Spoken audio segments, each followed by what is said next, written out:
Oke, halo semuanya, selamat datang di channel Info Anime Update. Meski terlihat macam entitas yang berbahaya, tapi Igris KW masih mencoba menyerang Aniki. Singkat cerita, Igris KW berhasil Aniki dapatkan. Lalu, saat dia mau Aniki tusuk make belatinya, lah taunya dia malah minta pengampunan. Sungguh kejutan melihat monster macam Igris KW bisa ngomong. Penasaran kenapa bisa ngomong? Topengnya mulai Aniki buka. Topeng dibuka dan terlihat penampakan cewek di dalamnya. Woto, kira-kira Igris itu cewek bukan ya? Setelah kubantai semua pasukanmu dan sekarang engkau minta pengampunan.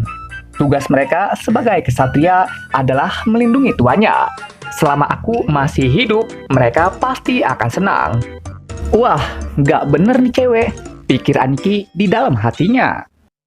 Aniki ninggalin dia, tapi nih cewek malah punya niat jahat, yakni ingin menyerang Aniki secara diam-diam. Kiva nahan serangan dia. Aniki bertanya, mau ngapain lu? Dengan secepat kilat, skill menjilatnya mendadak aktif. Memang nggak bener nih cewek. Dikasih hati, malah minta buah beri, kan nggak masuk akal gitu. Aniki bertanya, kau yang memiliki akses ke lantai atas bukan? Ya, asalkan dibiarkan hidup, aku akan memberitahukan. Semua lokasi yang berpotensi memiliki akses buat naik ke lantai atas.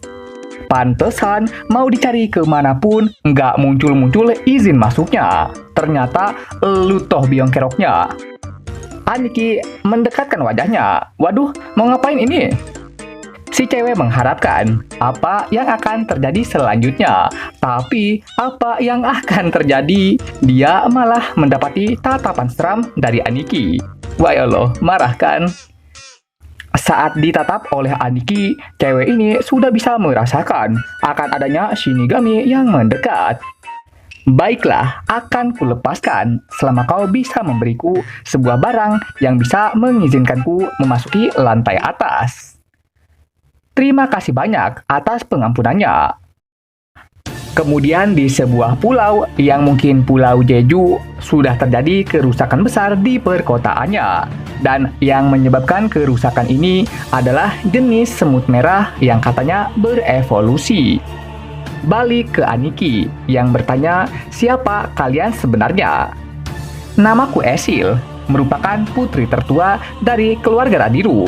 Gua tuh nggak nanya nama dan keluarga elu, tapi nanya siapa kalian itu.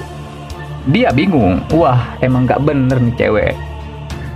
Ganti pertanyaan, saat melihat manusia, apakah engkau bisa mendengarkan suara untuk melenyapkan manusia? Tidak, suara yang kami dengar memerintahkan kami untuk menjaga tempat ini. Sejak kapan? Sejak kami datang ke sini. Nani?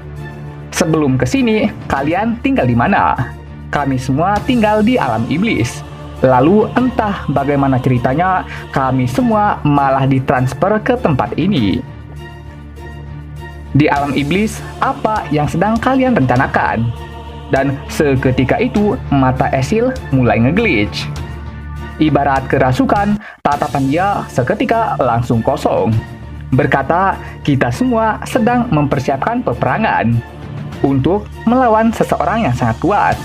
Saking kuatnya sampai harus nurunin seluruh pasukan iblis hanya untuk melawannya. Karena informasi yang diberikan sudah melewati batas, sistem akan secara otomatis menghentikan percakapan. Sepertinya akan sangat membazir deh kalau Esil nggak dibawa pulang. Ya sikat aja Niki. Berbagai macam insiden di Pulau Jepang, mulai Ketua Jin beritahukan kepada semua petinggi asosiasi Hunters. Lah, kok Pulau Jepang sih? Korban warga sipil sebanyak 294. Jumlah Hunters yang dikerahkan kisaran 108. 4 orang di peringkat E dan 1 orang di peringkat C dan B menjadi korban. Monster ini baru bisa dikalahkan setelah mendapati serangan telak dari Hunters di peringkat A. Itu artinya monster semut ini levelnya semi A, tanya Presiden Go. Ketua Jin mengangguk. Bahkan satu ekor saja sudah memberikan dampak sebesar ini. Jika tidak segera ditangani, cepat atau lambat, semut-semut ini akan datang ke arah kita. Sebelum bencana terjadi, kita harus segera bergegas. Dengan wewenangku sebagai Presiden Asosiasi Hunters, aku memerintahkan kepada para hunters sekalian untuk segera melakukan raid ke Pulau Jeju. Aku minta maaf karena tiba-tiba kerasukan. Itu tak perlu dipikirkan. Yang penting gimana kondisi tubuhmu. Aku baik-baik saja. Apakah kau mengkhawatirkanku? Tanya Esil. Kurang lebih begitu, jawab Jinwo. Esil senang begitu mendengar kata ini keluar dari mulut Jinwo. Singkat cerita, Aniki dan Esil telah sampai di kastil Radiru. Saat melihat Aniki, Bapak Esil langsung ketakutan setengah mati. Apa yang lu lakuin, Esil? Lu nggak lihat kenapa? Prajurit yang tak terhitung jumlahnya yang berada di balik bayangannya. Oh, cukup jeli juga ternyata. Jika kau mencoba menipu putriku dan ingin mengambil kastil ini, takkan kubiarkan kau pergi hidup-hidup. Aku sudah berjanji padanya. Selama dapat akses ke lantai atas, aku takkan melukainya. Bapak Esil keringetan. Berdasarkan info yang dia dengar, Vulkan dan Metus sudah dikalahkan. Itu artinya tak mungkin bagi kita mengalahkan dia. Gulungan yang berisi arsip kuno mulai Bapak Esil berikan, dan sistem mengonfirmasi keasliannya. Karena yang dimau udah didapat, maka segeralah pergi dari sini. Eits, nggak bisa gitu dong. Waipuku juga harus aku bawa. Esil jadi memerah, dan bapaknya juga ikutan memerah. Bedanya, dia memerahnya bukan karena malu, melainkan karena amarah. Jika kau bisa menjamin keselamatannya, maka akan kuberikan. Akan kujamin. Baiklah, akan kurestui. Mulai dari sekarang, mohon bantuannya. Mendapati restu membuat Esil sangat bahagia. Berikutnya, setelah ngeratain para kesatria demon, Aniki memiliki akses ke lantai 90. Berkat pembantaian tadi, nampaknya membuat Igris dan Raja Beruang naik level. Sementara itu, Esil saat ini tengah memilih botol minuman yang nantinya akan dia pakai untuk negosiasi dengan para iblis di lantai atas. Tapi sayangnya, minuman ini levelnya sangat rendah. Ya udah, bawa pulang aja. Nggak bisa begitu dong. Para iblis di lantai atas merupakan kaum bangsawan yang memiliki kekuatan tempur sangat dahsyat. Supaya kita bisa melewati lantai 90 dengan aman, kita harus negosiasi dengan mereka. Dengarkan, jika aku lebih lemah dari kalian, apa kalian mau negosiasi denganku? Tidak, bukan. Itulah yang kumaksud. Para bangsawan iblis bertarung untuk posisi, bukan? Kalau begitu, akan kuberikan posisi nomor 1 kepada keluarga Radius.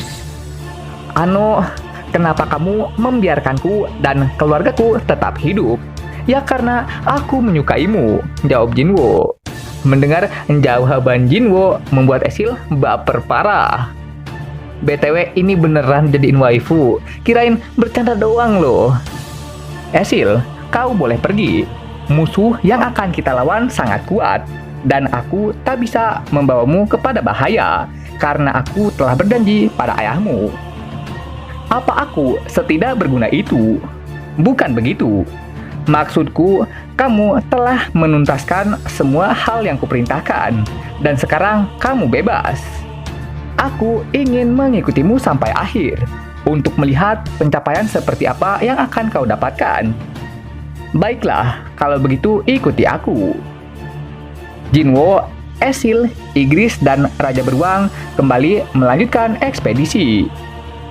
Di lantai ke-90, meski iblis yang Aniki lawan begitu sulit katanya, tapi dia mampu dengan mudah mengeksekusi mereka tanpa masalah. Bahkan bagi Igris dan Raja Beruang, lawan beginian mah nggak ada serem-seremnya. Setelah banyaknya mengalahkan Jenderal Iblis, kini posisi Aniki telah berada di puncak menara.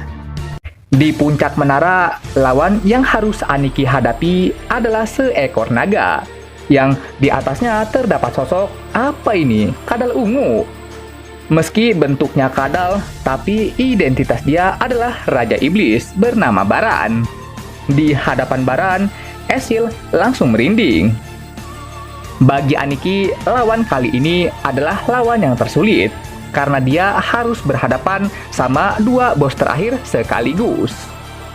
Dengan mata merah yang menyala-nyala, Baran memanggil sesuatu macam gerbang. Lalu di gerbang tersebut, seketika memunculkan ratusan pasukan iblis yang keluar. Sistem mulai memunculkan banyak notifikasi. Melihat dari banyaknya para iblis, mulai dari depan hingga belakang, kayaknya jumlah mereka ada lebih dari ribuan deh. Karena ini pertempuran tim, maka sudah saatnya untuk memanggil pasukan kegelapan. Di saat para kegelapan mulai bangkit, satu di antara pasukan iblis langsung tewas. Lalu diikuti oleh beberapa lagi yang tewas juga saat kegelapan mulai muncul ke permukaan.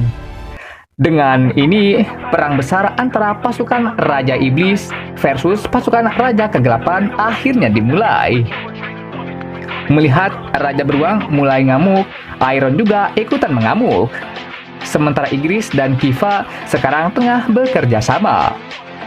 Meski dibilang kerja sama, sebenarnya Igris bersama Kiva cuman buat naikin dia doang. Lalu menyaksikan Kiva membantai habis para iblis yang ada di depannya. Meski pasukan Jinwo terkesan dominan, tapi yang kita hadapi adalah Raja Iblis Baran, yang merupakan penguasa tempat ini. Sementara Jinwo itu hanyalah seorang pendatang yang harus segera dilenyapkan. Pertanyaannya, pada siapa aku harus memihak? Ya ampun, masih mikir.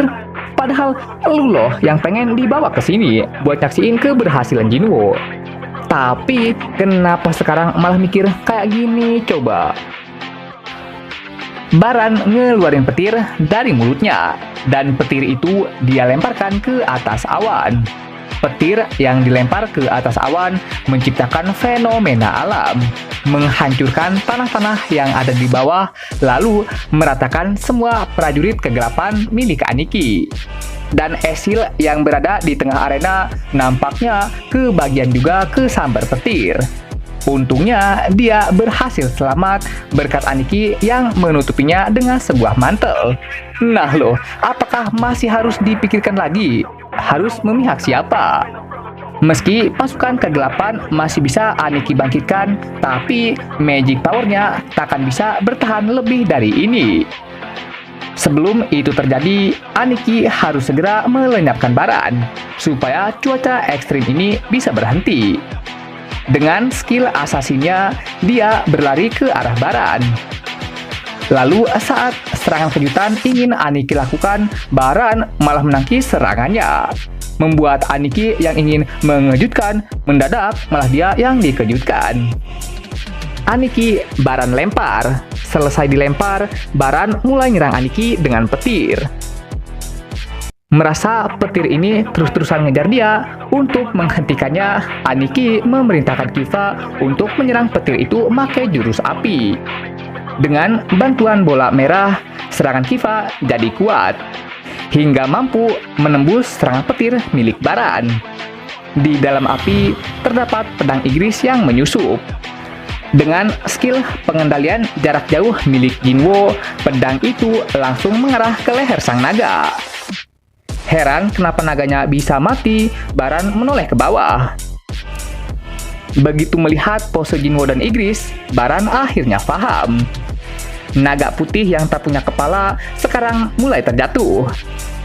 Dengan Baran yang memasuki arena pertempuran, akhirnya adu mekanik yang sebenarnya antara Raja Iblis Baran versus Raja Kegelapan Jinwo Aniki akhirnya terjadi juga. Karena diundang Presiden Go, guild Hunters terbesar di Jepang mulai datang ke Korea. Singkat cerita, tamu dari Jepang mulai datang ke ruang rapat. Tamu ini berasal dari guild hunters bernama Pedang Terhunus, asisten guild bernama Hanekawa, dan presiden guild mereka bernama Goto Ryuji. Berdasarkan penyelidikan mereka tentang monster semut bersayap, mereka menemukan 2 poin penting. Pertama, umur para semut. Semut emang tumbuh cepat setelah menetas, tapi mereka hanya bisa hidup sekitar 1 tahun saja. Artinya, selama ratus semut berhasil kita basmi, dalam kurun waktu 1 tahun ke depan, para semut ini akan musnah. Dan hal lain yang kami temukan selama penyelidikan adalah perilakunya. Berdasarkan catatan dari berbagai hunters yang menyerang, kami menemukan jika semut-semut ini suka dengan hunters yang memiliki magic power yang banyak. Kali ini kita akan menggunakan pola ini untuk menyusun rencana tempur yang akan datang. Sungguh mengagumkan. Kami juga melakukan penyelidikan tentang semut, tapi aku tak mengira mereka bisa menganalisanya serinci ini, kata Presiden Go di dalam hatinya. Dalam operasi ini, Presiden Goto Ryuji akan terjun ke lapangan. Semuanya kaget. Rencananya, Presiden Ryuji dan para huntersnya akan menahan pasukan semut. Sementara pihak Korea harus memburu ratu semutnya. Tapi yang kalian lawan itu semuanya loh, nggak apa-apa tuh. Tak jadi masalah. Berdasarkan pertarungan simulasi, ini adalah yang terbaik. Mungkin ada benarnya, karena yang terjun itu 10 hunters peringkat S. Baiklah, aku menyetujui untuk menggunakan rencana ini. Baran menyerang, tapi anehnya serangan dia malah ditunjukkan ke arah Kiva. Lah, bukannya tadi ada tantangan adu mekanik ya sama Aniki. Di saat Kiva lagi sibuk menahan serangan Baran, Igris dan Iron langsung segera bergegas ke arah Baran. Iron melakukan serangan dadakan, tapi naasnya malah dia yang diserang. Di saat Iron tengah disetrum make listrik, maka Igris akan menyerang Baran di belakang. Tapi lagi-lagi bukannya jadi penyerang, malah Igris yang diserang. Setelah Igris dieliminasi, sekarang giliran Jinwo Aniki yang menyerang. Bahkan serangan Aniki saja masih bisa Baran tangani. Seperti biasa, lawan yang ditahan akan Baran tangkap terlebih dahulu. Dirasa lawannya sudah tak mampu memberikan perlawanan, maka dia akan segera mengeksekusinya. Di tengah eksekusi, Kiva menghalangi, membuat fokus Baran jadi teralihkan, dan memberikan peluang bagi Aniki untuk segera menyerang dia. Saat Baran fokus pada Aniki, tiba-tiba saja udah ada Igris yang juga ikutan menyerang. Saat Baran fokus pada Igris, Kiva langsung mengunci kedua tangannya, lalu ditambah oleh Iron yang juga mengunci pergerakan tubuhnya. Meski digulung satu skuad, tapi dia masih bisa membalikan keadaan. Pertama, dia mengarahkan jurus petirnya ke atas udara, dengan tujuan supaya petir itu kembali terjatuh. Lalu, saat petir ini kembali ke arah dia, maka semua orang yang mengunci pergerakannya akan tersetrum secara berbarengan. Jinwo Aniki dipaksa mundur ke belakang, dan magic power dia udah habis. Yang artinya pasukan kegelapan sudah tak bisa dia panggil.